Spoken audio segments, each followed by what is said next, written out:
Today we will understand Baryta Carb. Kent writes very nice statement for the Baryta.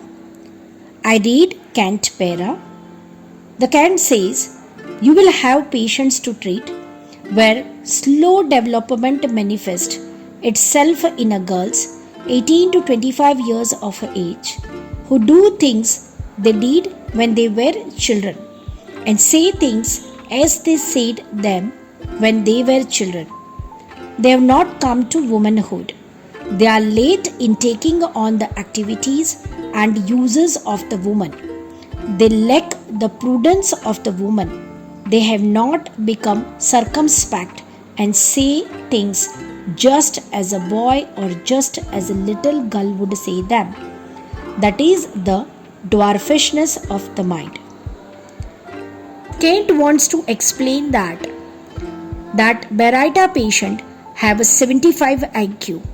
That means, according to the age, the growth of the emotional and the growth of the mental plane is delayed.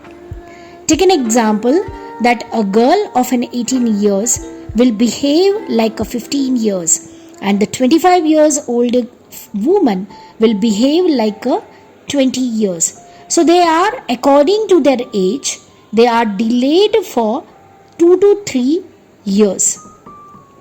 This is known as dwarfishness of the mind in the Baryta. The child does not want to grow up and she wants to remain as a child or even a baby in the protection of the mother's lap.